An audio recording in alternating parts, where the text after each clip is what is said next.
ಅರಸ, ಚಿಕ್ಕ ಅರಸ ಎಂಬ ರಾಜರು ನೆಲೆಯೂರಿದ್ದರು. ಆ ಕಾಲಕ್ಕೆ ಕೆಂಪಿನ ಕೋಟೆಗೆ ಹೊಂದಿಕೊಂಡಿರುವ ಭೂಗರ್ಭದಲ್ಲಿ ಚಿನ್ನದ ನಿಕ್ಷೇಪ ಸಿಗ್ತಾ ಇದ್ದಂತೆ. ಇದೇ ಕಾರಣಕ್ಕೆ ಹೆಚ್ಚು ಕಡಿಮೆ 1 ಶತಮಾನದ ಹಿಂದೆ ಭೂಮಿಯನ್ನ ಬಗೆದಿರುವ ಸುರಂಗ ಮಾರ್ಗ ಕೊರೆದಿರುವ ಕುರುಹುಗಳು ಈಗಲೂ ಕಾಣಸಿಗ್ತವೆ. ಬ್ರಿಟಿಷರ ಕಾಲದಲ್ಲೇ ಕೆಂಪಿನ ಕೋಟೆಯಲ್ಲಿ ಚಿನ್ನ ಸಿಗಲಿದೆ ಅನ್ನೋ ಸುದ್ದಿ ಎಲ್ಲೆಡೆ ಹರಿದಾಡಿತ್ತು. ಚಿಕ್ಕ ಹುಡುಗರಾಗಿದ್ದವನು ಕೆಂಪಿನ ಕೋಟೆಯಲ್ಲಿ ಚಿನ್ನ ಸಿಗುತ್ತೆ, ಅಲ್ಲಿ ಗಣಿಯನ್ನು ತೋಡ್ತಾರೆ ಅನ್ನೋದನ್ನ ಕೇಳ್ತಾ ಇದ್ದು ನಮ್ಗೆ ತುಂಬಾ ಸಂತೋಷ ಆಗ್ತಿತ್ತು ಅವಾಗ.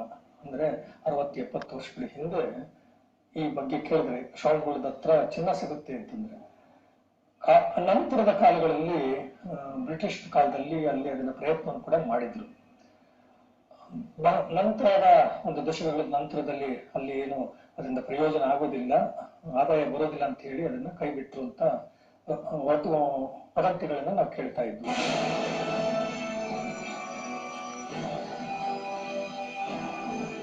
ಈ ಸುರಂಗ ಮಾರ್ಗ ನೆಲದೊಳಗೆ ಕಿಲೋಮೀಟರ್ ಗಟ್ಟಲೆ ದೂರವಿತ್ತು. ಅದರೊಳಗೆ ಇಳಿದು ಕೆಲಸ ಮಾಡಿದ ಚಿನ್ನದ ಖನಿಜಾಂಶವುಳ್ಳ ಕಲ್ಲು ತೆಗಿತಾ ಇದ್ದ ಜನರು ಈಗಲೂ ಕೆಂಪಿನ ಕೋಟೆಯಲ್ಲಿ ಇದ್ದಾರೆ. ಹೀಗೆ ತೆಗೆದ ಕಲ್ಲನ್ನ ಪರೀಕ್ಷೆಯ ನೆಪದಲ್ಲಿ ಬೇರೆಡೆಗೆ ಸಾಗಿಸ್ತಾ ಇದ್ರು ಅಂತಾರೆ ಗ್ರಾಮಸ್ಥರು.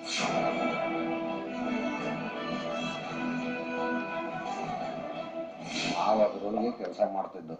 ಅದರೊಳಗೆ ಮಾಡ್ತಿದ್ದಾಗ ಪೂರ್ತಿ ಅಂಡರ್ಗ್ರೌಂಡ್ ಹೋಗಿದೆ, 2 ಕಡೆಲೂ ಹೋಗಿದೆ. ಹೋದಾಗ ಮಧ್ಯ ನೀರು ಹೋಗಂಗಾಗಿದೆ. ಆ ಕಡೆಲೂ ಲಾರಿ ಹೋಗ್ಬೋದು, ಈ ಕಡೆಲೂ ಲಾರಿ ಹೋಗ್ಬೋದು. ಅಷ್ಟು ಅಗಲ ಜಾಸ್ತಿ ಹೋಗ್ಬಿಟ್ಟು 4 ಕಿಲೋಮೀಟರ್ ಅಂಡರ್ಗ್ರೌಂಡ್ ಒಳಗಡೆ ಹೋಗಿದೆ. ಆ ಗುಂಡಿಲಿಂದ ಈ ಗುಂಡಿಲು ಬರ್ಬೋದು. ಅಲ್ಲಿ ಒಂದ್ 2-3 ಜನ ಸತ್ತುಬಿಟ್ಟು ನಮ್ಮನ್ನ ಕಲ್ಲು ತೆಗಿಯಕ್ಕೆ ಕಳ್ಸೋರು. ಒಳಗಡಿಕೆ ಲಿಫ್ಟಲ್ಲಿ ಬಿಟ್ಟು ಕಲ್ಲು ತೆಗಿಯಕ್ಕೆ ಟೆಸ್ಟಿಂಗ್ ಇಷ್ಟಿಷ್ಟು ಆತರ ಕಲ್ತಂಬ್ರವು.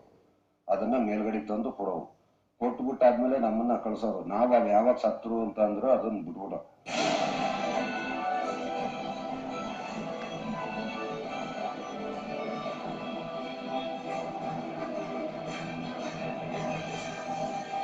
ಹೀಗೆ ಕೆಲಸ ಮಾಡ್ತಾ ಇದ್ದ ಕಾರ್ಮಿಕರ ಪೈಕಿ ಕೆಲವರು ಮೃತಪಟ್ಟ ನಿದರ್ಶನ